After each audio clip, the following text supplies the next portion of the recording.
Hi everyone, this is Michelle for vegan.com and today I'm going to show you how to make cauliflower steak. It is so delicious, pretty easy to make, and a much healthier version of your traditional steak. What you're going to need is 1 head of cauliflower. You're going to need some very teriyaki and some olive oil. First, you're going to set your oven to 400 degrees, and you're going to take your cauliflower and you're going to get rid of all of those stems hanging off. So cut, and then you're going to slice your cauliflower. This is where it gets a little bit tricky, and out of this whole head of cauliflower, I only got 2 pieces that stayed together to work for the cauliflower steaks.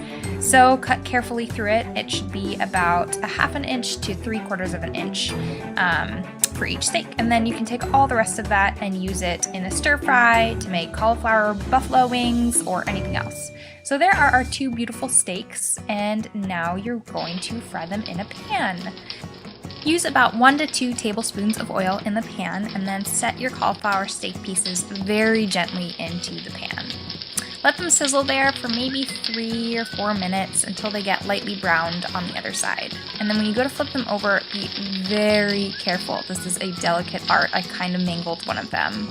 But probably use 2 hands if you can do so without burning yourself. Flip it over and then again, let it sit there for a few minutes before adding your very teriyaki.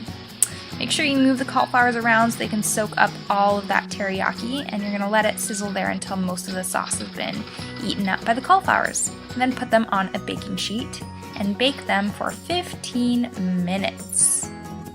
So here I am, setting my timer. And now we're going to cut up the toppings that we're going to put on top of our steaks. First I'm cutting up some parsley, and now I'm cutting up little tiny florets of extra cauliflower and a few slices of tomato. Finally, I'm adding some chopped olives, and that's totally optional.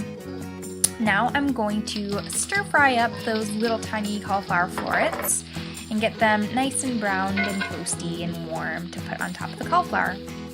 Well, my timer just went off, so it's time to take our steaks out of the oven, and my god, they smell amazing and they look gorgeous.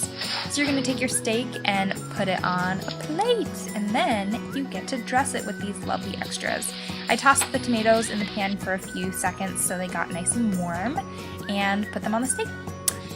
Then you can just dress your plate however you like, make it look super fancy, and get ready to chow down on this beautiful puppy. So here it is, and oh my god, I can't even tell you how delicious this is. I really hope you guys try this at home. This has been Michelle Kane for vegan.com. Thanks for watching, and I'll see you later.